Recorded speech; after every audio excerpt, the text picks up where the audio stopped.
ថ្ងៃទី26ខែកក្កដាគេមិនអាចចំអកឲ្យព្រះបានទេ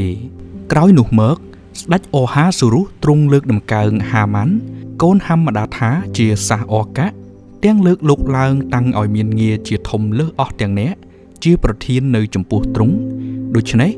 ពួកមហាថ្លឹករបស់ស្ដេចដែលនៅត្រង់មាត់ទ្វារព្រះរាជវាំងគេអោនខ្លួនចុះគោរពដល់ហាម៉ានទាំងអស់គ្នាពីព្រោះស្ដេចទ្រង់បានចេញបង្គាប់ពីដំណើរលោកយ៉ាងនោះតែម៉ាដេកាយមិនបានអោនខ្លួនទេក៏មិនគោរពផងក្នុងព្រះគម្ពីរនាងអេសធើចំពុក3ខ1ដល់ខ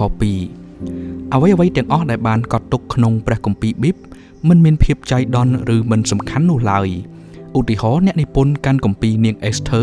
បានណែនាំឲ្យយើងស្គាល់លោកហាម៉ានថាជាកូនហាម៉ាដាថាជាសាសអកៈក្រោយមកមានការបញ្ជាក់បន្ថែមពីលើការពិពណ៌នានេះថាគាត់គឺជាខ្មាំងសត្រូវពួកយូដាក្នុងព្រះគម្ពីរនាងអេសធើចំពុក3ខ10នៅពេលដែលមានការពិពណ៌នាដដែលយ៉ាងដូចនេះយើងគួរតែដឹងថាអ្នកនិពន្ធចង់ឲ្យយើងយល់ថាការពិពណ៌នានោះមានសារៈសំខាន់ប៉ុណ្ណាសាវតាខ្លះដែលបានចែងក្នុងព្រះគម្ពីរជួយឲ្យយើងឲ្យតម្លៃមកលើសារៈសំខាន់នៃការពិពណ៌នានេះអំពីលោកហាម៉ានបន្ទាប់ពីរាជរបស់ព្រះចាក់ចេញពីទឹកដីអេស៊ីបពួកគេក៏បានធ្វើដំណើរឆ្ពោះទៅរកភ្នំស៊ីណៃ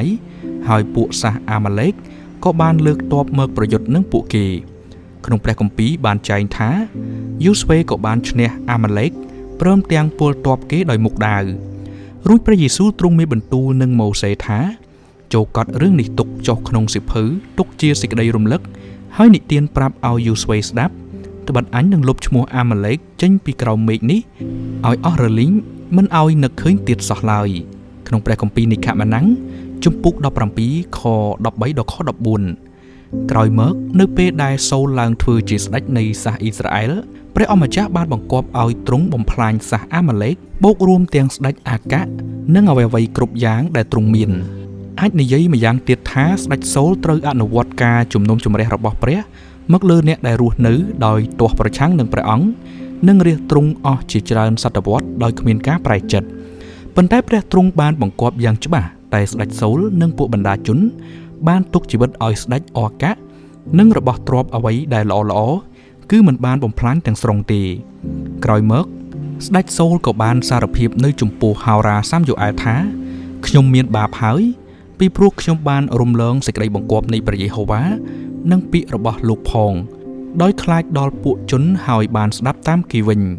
ក្នុងចក្រភពពឺស៊ីនៅសតវត្សទី5មុនគ្រិស្តសករាជអំណាចបានធ្លាក់នៅក្នុងដៃរបស់ហាម៉ាន់ហើយអ្នកនិពន្ធចង់ឲ្យយើងយល់ថា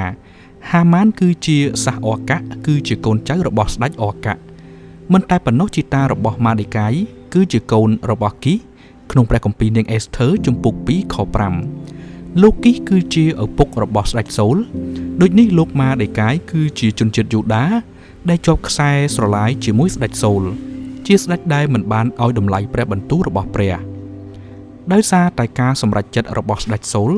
ចំនួនចាស់មួយបានបន្តដុតកម្ដៅហើយបន្ទាប់មកក៏បានពុះឡើងនៅពេលដែលហាម៉ានព្យាយាមបំផ្លាញសាសយូដាលោកម៉ាដេកាយបានប្រឈមមុខដាក់ទង្វើអាក្រក់របស់សាសអកៈម្នាក់នោះដែលមិនគួរនៅមានជីវិតតែមានជីវិតដោយសារការមិនស្ដាប់បង្គាប់របស់ស្ដេចសូលជាបុព្វបុរសរបស់លោកម៉ាដេកាយយើងមិនអាចចំអកឲ្យព្រះអង្គម្ចាស់បានទេនៅពេលដែលទ្រង់ចេញព្រះរាជបញ្ជាដោយការព្រមានហើយមានបន្ទូលអំពីការអ្វីដែលព្រះអង្គសពប្រតិឲ្យគេធ្វើការមិនស្ដាប់បង្គាប់ព្រះអង្គតែងតែនាំមកនៅផលវិបាកពេលណាយើងស្ដាប់តាមយោបល់របស់អ្នកដទៃជាជាងស្ដាប់តាមការចង្អុលបង្ហាញរបស់ព្រះយើងនឹងរស់នៅដោយទទួលរងផលវិបាកក្នុងជីវិតខ្លួនឯងក៏ដូចជាអ្នកដែលស្រឡាញ់យើងនិងអ្នកដែលរស់នៅក្នុងរង្វង់នៃឥទ្ធិពលរបស់យើងប្រាជ្ញារបស់ព្រះមានភាពធំធេងជាងប្រាជ្ញារបស់មនុស្សដូចនេះចូលយើងប្រញាប់ស្ដាប់តាមព្រះរាជបញ្ជារបស់ព្រះដើម្បីឲ្យយើងបានរស់នៅដោយព្រះពរនៃការស្ដាប់បង្គាប់មិនមែនសន្សំផលវិបាកសម្រាប់ខ្លួនឯងនិងមនុស្សដែលដើរតាមយើងឡើយសម្រាប់ខគម្ពីរសញ្ជឹងគិតនៅថ្ងៃនេះនៅក្នុងព្រះគម្ពីរចោទិយកថាជំពូក12ខ18ដល់ខ32រីឯគម្រោងអានព្រះគម្ពីររយៈពេល1ឆ្នាំនៅក្នុងព្រះគម្ពីរទំនុកដំកើងជំពូក40ដល់ជំពូក42និងព្រះគម្ពីរកិច្ចការជំពូក18